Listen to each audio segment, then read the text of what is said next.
सभी को praise the Lord, मेरी ओर से जय मसीह की। आज हम लोग देखेंगे कि यूसुफ क्यों भागा, क्या ऐसा कारण था कि वो भागा और बोला नहीं, मैं नहीं कर सकता।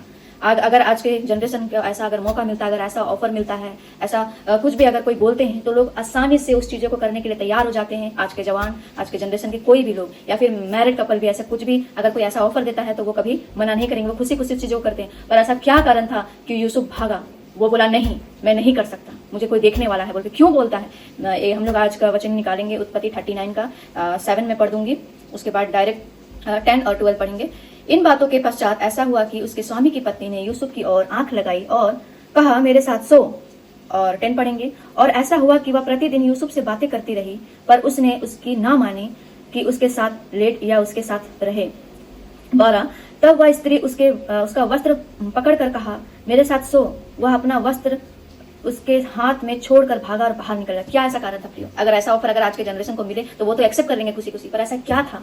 मैं आपको यही आंसर इस वचन से ही देना चाहूंगी कि यूसुफ क्यों मना किया, क्यों भागा, क्यों नहीं बोला मैं नहीं सो सकता तेरे साथ, मैं तेरे साथ सेक्स नहीं कर सकता, मैं व्यभिचार नहीं कर सकता। क्यों ऐसा बोला? उसका आंसर है उत्पत्ति 39 का 9 में लिखा हुआ ऐसा, इस घर में मुझसे बड़ा कोई नहीं और उनसे तुझे छोड़ जो उसकी पत्नी है, मुझसे कुछ नहीं रख छोड़ा। इसीलिए भला मैं ऐसी बड़ा दुर्दशा करके परमेश्वर के अपराधी क्यों बनूं? देखिए प्रियो, वो परमेश्वर के अपराधी नहीं बनता था, बनना नहीं चाहता था। कई सारे ऐसे लोग हैं, अगर ऐसा ऑफर मिलता है या ऐसा कुछ ऑफर मिलने के कारण कितने लोग उस चीजों में गिर जाते हैं। अगर मैं कल परसों ही अगर मैं किसी से सुनी कि एक 12th क्लास जो बच्ची है, अभी जो 12th लिखी भी नहीं है, वो 4 महीना की प्रेग्नेंट है और वो स्कूल में है। जब उसको पूछा गया, मतलब उसको पता नहीं चला कि वो 4 महीने से प्रेग्नेंट है, पर जब उसे पूछा गया, उसके मम्मी पापा ने उसको स्कूल में बुला के जब उसके मम्मी पापा ने उसे 2-3 थप्पड़ लगाया, जब बोला तो बताने के लिए नहीं रहा। जब पूछा गया तो ये कहाँ तुमने किया, कहाँ पे तुमको ऐसा मौका मिला कि तुम 4 महीने से प्रेग्नेंट हो बोल के, तब उसने बहुत डांटने के बाद उसने सच्चाई बताया, बोला कि मैंने जंगल में जाके व्यभिचार किया, सेक्स किया।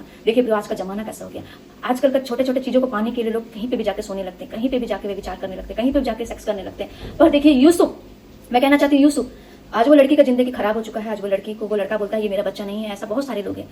ऐसे ही हम आज थोड़े से खुशी को पाने के लिए, आज हमारा जिंदगी को खराब करने के लिए बहुत सारे शैतान हमारे जीवन में लाना चाहता है, पर हम कैसे बच सकते हैं? जैसे यूसुफ का कहानी हम जैसे जानते हैं, कहानी नहीं है, रियलिटी है। यूसुफ क्या हुआ, वो जानता था कि जो मुझसे बात करता है, जो मुझसे दर्शन करता है, वो मेरे अंदर रहता है, वो मुझसे बात करता है। वो कोई मंदिरों में नहीं रहता, वो कोई घर में नहीं रहता, वो कोई स्थान में नहीं रहता, वो कहाँ रहता है? वो मेरे हृदय में रहता है। इसीलिए क्या कहा, मैं क्यों परमेश्वर के नजर में ये दुष्टता करके अपराधी बनूं, क्यों बनूं? वो जानता था कि परमेश्वर मेरे हृदय में रहता है। उसका मंदिर कोई बनाया हुआ चर्च नहीं है, कोई बनाया हुआ मूर्ति नहीं है, कोई बनाया हुआ मंदिर नहीं है, कोई बनाया हुआ मस्जिद नहीं। मतलब जो हम कहते हैं अगर भगवान यहाँ रहता है, वहां रहता है, भगवान हमारा परमेश्वर जो है हमारे हृदय में रहता है, हमारे अंदर रहता है। अगर हमारे अंदर है तो हमारा स्वभाव भी वैसा दिखना चाहिए, हमारे चरित्र भी वैसा दिखना चाहिए जैसे यूसुफ का चरित्र दिखा। उसने वो स्त्री को ना बोला मैं ये बड़ा पाप करके परमेश्वर की नजर में गिरूं। हम लोग ये देखेंगे कि कैसे हमारे हृदय में परमेश्वर रहता है। हम लोग निकालेंगे पहला कुरिन्थियों, मैं आप लोग के लिए पढ़ दूंगी। पहला कुरिन्थियों का 3 का 16 में ऐसा लिखा है, क्या तुम नहीं जानते कि तुम परमेश्वर के मंदिर हो और परमेश्वर का आत्मा तुम में वास करता है?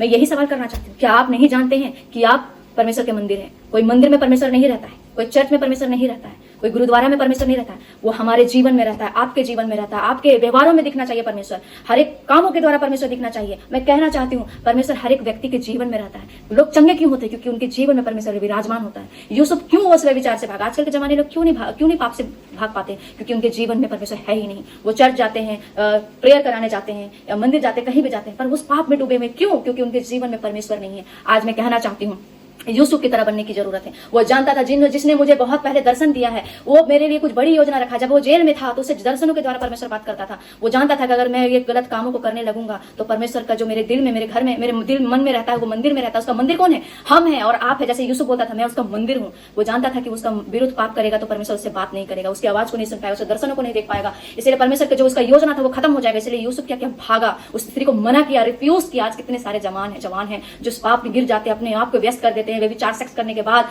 थोड़ी सी सुकून के लिए, थोड़ी सी मजा के लिए वो क्या करते हैं, अपना जिंदगी तबाह करते हैं। मैं कहना चाहती हूँ परमेश्वर का मंदिर आप और मैं हूँ, जो हमारे अंदर में रहता है। वो कोई घर पे नहीं रहता, कोई चर्च में नहीं रहता। जब हम जाते हैं, जब हम आराधना करते हैं परमेश्वर की और ऊंची आवाज से प्रार्थना करते हैं, तब परमेश्वर वहां उपस्थित होता है, वहां परमेश्वर आता है। इसीलिए मैं कहना चाहती हूँ यूसुफ परमेश्वर का मंदिर था, हम भी परमेश्वर के मंदिर है, आप भी परमेश्वर के मंदिर है। इसलिए इस मंदिर को उस व्यभिचार से, उस सेक्स की बातों से कभी गंदा ना करे। जैसे यूसुफ भागा, वैसे आज आपको भी भागने की जरूरत है। मैं फिर से कहना चाहती हूँ, इतनी सुंदर स्त्री उसको आके ऑफर दी थी, पर उसने उसे लात मारा, उसे ठुकराया, उसके कपड़े उसने ले लिया, पर भी उसे लज्जित किया, उसे बदनाम किया, उसको सबके नजर में बोला कि इसने मेरे साथ गलत किया, रेप किया, ऐसा करके अगर आज के जमाने में बोले तो एलिगेशन लगाया गया उसके ऊपर। पर उसने मुंह नहीं खोला क्योंकि परमेश्वर सब देख रहा था, परमेश्वर सब देख रहा था, क्योंकि वो जानता था अगर मैं वो चीज को कर लूंगा तो मेरा परमेश्वर मुझसे दूर हो जाएगा, मेरे अंदर में रहने वाला जो परमेश्वर है, जो मैं उसका मंदिर हूँ, आप पवित्र हो जाएगा। इसलिए वो भागा। और मैं कहना चाहता हूँ आज के नए पीढ़ी जनरेशन के साथ आप भी भागे। ये 2 मिनट की मजे के लिए अपनी जिंदगी को तबाह ना करें। आप परमेश्वर के मंदिर है, ना कि मंदिरों में परमेश्वर नहीं रहता, ना चर्च में परमेश्वर नहीं रहता, हम उसके मंदिर है। आपके अंदर परमेश्वर दिखना चाहिए, हमारे अंदर परमेश्वर दिखना चाहिए। मैं यही कहना चाहती हूँ कि परमेश्वर कहीं बाहर में नहीं रहता, परमेश्वर का मंदिर हम हैं, वो अपने बनाए हुए मंदिरों में रहता है। उसके बनाए हुए मंदिर मैं और आप हैं। वो मनुष्य के बनाए हुए मूर्तों में नहीं रहता, वो मनुष्य के बनाए हुए घरों में नहीं रहता, वो मनुष्य के बनाए हुए मंदिरों में नहीं रहता, वो अपने बनाए हुए मंदिर में रहता है, जो कि मैं और आप हैं। इसीलिए इस दुनिया के संसार के अभिलाषाओं से बचे और भागे। इस वचन के द्वारा आपको आशीष मिले और दूसरों को भी शेयर करें और परमेश्वर में आगे बढ़े और प्रभु की महिमा करें। सभी को प्रेज द लॉर्ड।